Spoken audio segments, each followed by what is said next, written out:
Anne-Marie Chapman. Je suis la directrice recherche, développement et technologie des centres de recherche de Saint-Hyacinthe et de Guelph. Je m'appelle Jean-Baptiste Sarr, je suis le directeur délégué recherche, développement et technologie du centre de recherche et de développement de Saint-Hyacinthe.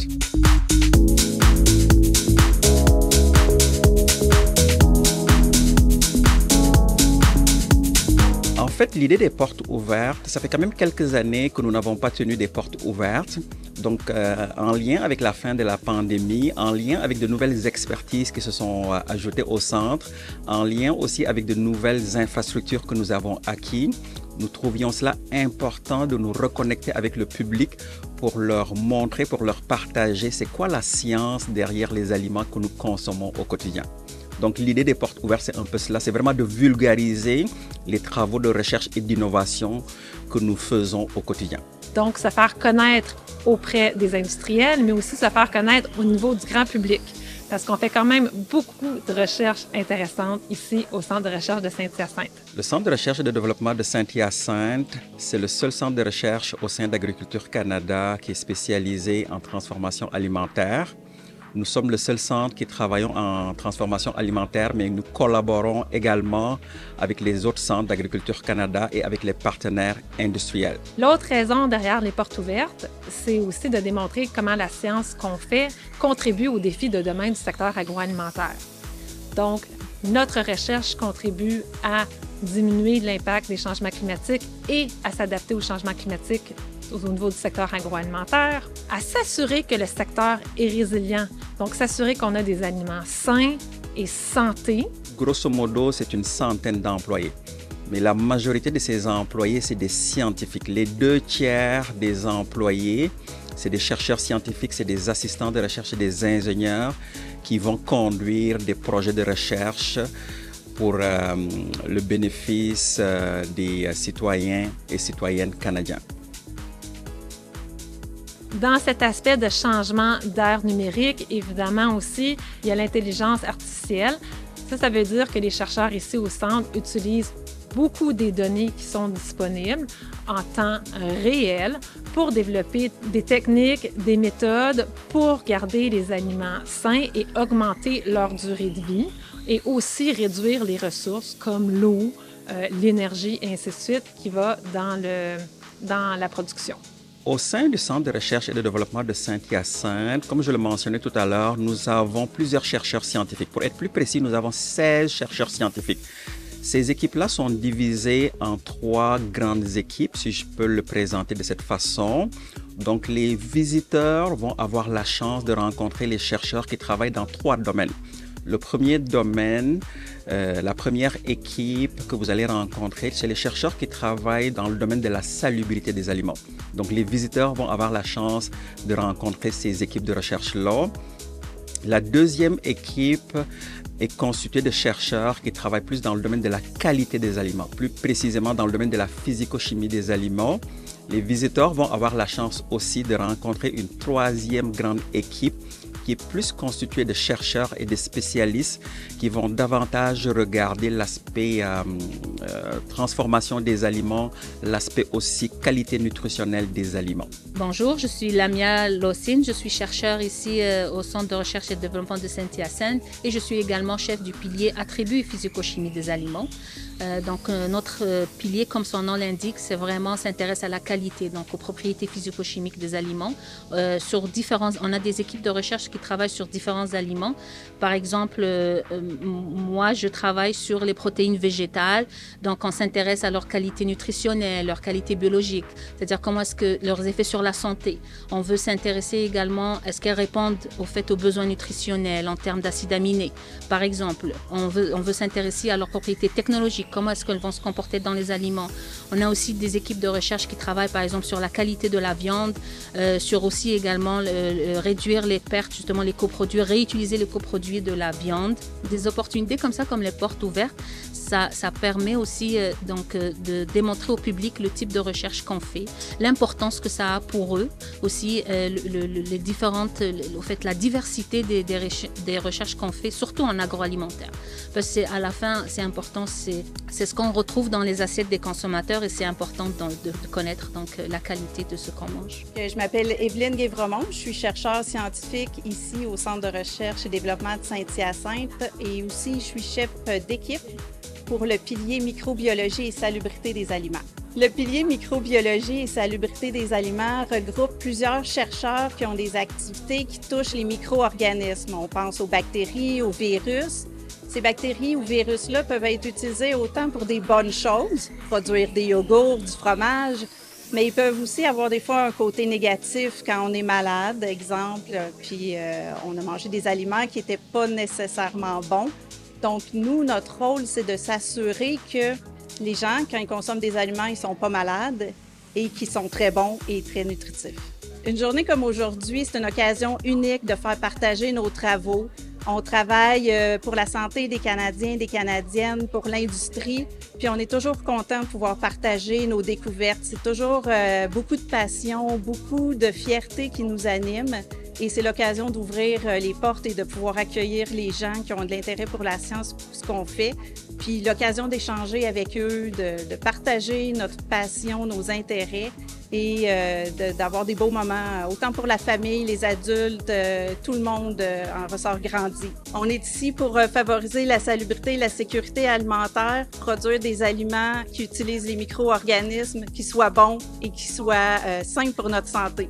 Bonjour, je suis Isabelle Germain. Je suis chercheure nutritionniste à Agriculture et Agroalimentaire Canada depuis maintenant 5 ans. Aujourd'hui, aux Portes ouvertes, j'ai le plaisir de tenir un kiosque qui représente mes derniers projets de recherche. J'ai un projet de recherche qui touche le quinoa du Canada et un autre projet de recherche qui touche l'avoine nue, qui est développé aussi au Québec. Je suis chef de pilier, transformation des aliments et chaîne des valeurs. Donc, au sein de mon pilier, au centre de recherche, il y a 7 chercheurs qui travaillent avec moi. Ce sont des ingénieurs, des biophysiciens, microbiologistes et on a la chance de travailler ensemble pour développer de nouveaux aliments, mais aussi regarder la technologie pour nous aider à améliorer la transformation et à avoir des produits alimentaires toujours meilleurs pour nos consommateurs d'ici et d'ailleurs. Bien, une porte ouverte pour nous, ça nous donne l'occasion de vraiment présenter la face cachée de la recherche, de démystifier ce qu'on fait dans nos laboratoires, ce que nos équipes de recherche font au quotidien, de démontrer nos instruments. On a la chance de travailler avec des équipements qui sont vraiment très sophistiqués et ça nous permet vraiment de vulgariser ce que l'on fait. Ça nous permet d'établir aussi des contacts avec des industriels et d'autres entrepreneurs du coin pour établir des collaborations futures. Puis toujours pousser là, nos questionnements parce que les questions des gens nous font aussi évoluer dans notre recherche puis de vraiment camper ce qu'on fait dans le quotidien de chacun pour avoir un futur vraiment plus intéressant pour nourrir les gens d'ici et comme je disais aussi, les gens d'ailleurs. Mon nom est Yves Arcan, je suis chercheur à Agriculture et Agroalimentaire du Canada. Je suis posté au Centre de recherche de Saint-Hyacinthe. J'ai travaillé, ça fait à peu près 23 ans que je travaille ici sur différents sujets, dont un de ceux-ci est un système de gestion in vitro qui est présenté aux Portes ouvertes. La présentation aux Portes ouvertes, c'est fait pour que les gens puissent voir ce qu'on fait. C'est vraiment un outil je dirais, avancé, là, un des outils les plus avancés au monde dans ce sujet-là, pour être capable de représenter relativement bien, je dirais, la gestion autant chez les animaux monogastriques, parce qu'au départ, on est Agriculture Canada, mais aussi chez l'humain, parce que présentement, on a dépassé le stade de la ferme à la fourchette. On voit ce qu'il y a après la fourchette. Donc, une fois que c'est passé la bouche, ça a l'air de quoi? Et qu'est-ce que ça donne? Parce que souvent, dans les nourritures actuelles, et surtout les nourritures qu'on veut faire pour le futur, on a habituellement une recherche de est-ce que ça alimente mieux, est-ce que ça sort le bon bioactif, le bon molécule pour la santé, et aussi pour alimenter le microbiote. Le microbiote, c'est le sujet de l'heure, c'est notre deuxième cerveau, mais comment est-ce qu'on l'alimente? Comment est-ce ce qu'on fait qui est en santé, c'est un peu avec un outil comme celui qui est derrière moi, Libidis. Ce système-là, on a commencé à le construire en 2003 à peu près.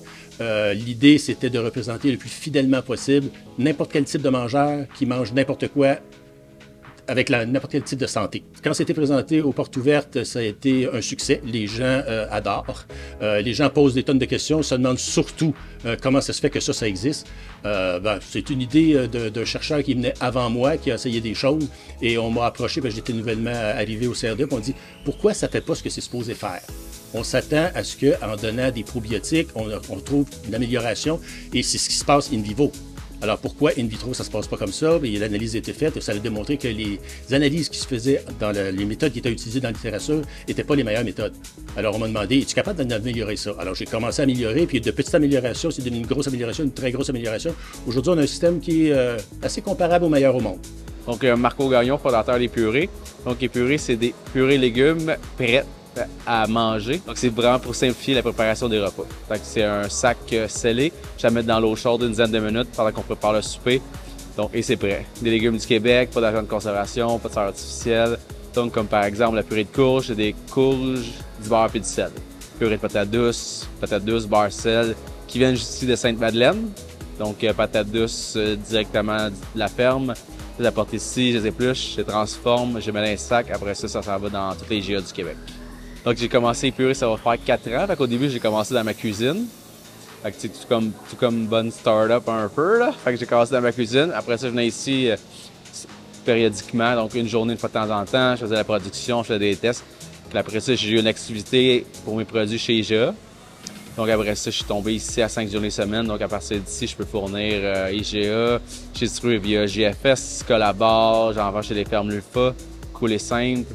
Donc, ça a vraiment aidé, dans le fond, d'ici 2-3 ans, j'aille ma propre usine. Les journées portes ouvertes, ça fait connaître le produit. Donc, il y avait du monde qui habite proche. Il y a beaucoup de monde qui ne connaissent pas ça encore, les purées. Là. Donc, c'est une passion aussi. Puis, ils comprennent le produit aussi une fois qu'ils ont goûté. Là. Une fois qu'ils ont la purée dans la bouche, là, ils comprennent la texture, ils comprennent le goût. Parce que c'est vraiment... que ce soit le vrai goût du légume. Là. Fait que, il y a pas... Puis le monde, il pense que c'est en poudre, il pense que c'est... Fait que, c'est vraiment... C'est de la ferme. Puis on transforme ici aux portes ouvertes, dans le fond, au CRDA. Puis après ça, c'est envoyé dans les IGA. Donc, c'est vraiment une façon d'expliquer, faire goûter le produit. Là. Le centre de recherche, nous, on travaille beaucoup avec l'industrie. Donc, on va aider l'industrie via notre expertise, via nos équipements qui se trouvent dans les usines pilotes. Donc, nous, on va aider l'industrie à acquérir de nouvelles connaissances qui vont être profitables à l'industrie. Mais on va en même temps être en mesure de les accompagner du point de vue location d'équipement, du point de vue accompagnement technologique. Donc, au Centre de recherche et de Saint-Hyacinthe, nous avons des chercheurs. Nous pouvons générer des connaissances, mais nous pouvons également appuyer de petites entreprises qui n'ont pas nécessairement les moyens financiers pour s'équiper. Nous avons ici dans les usines pilotes une gamme complète d'équipements à la fine pointe de la technologie. Donc, une entreprise peut décider de venir chez nous pour tester avec nos équipements ses propres produits. On offre des équipements, mais on offre également de l'accompagnement de la part de nos experts, de nos chercheurs et de nos technologues. Donc, nos portes ouvertes se veulent un événement informatif et aussi interactif. C'est vraiment le moment de venir puis de discuter avec les équipes scientifiques. Puis, on invite aussi ceux qui sont intéressés puis les industriels qui pensent pouvoir avoir besoin de notre expertise en recherche et développement à nous contacter pour qu'on puisse discuter ensemble.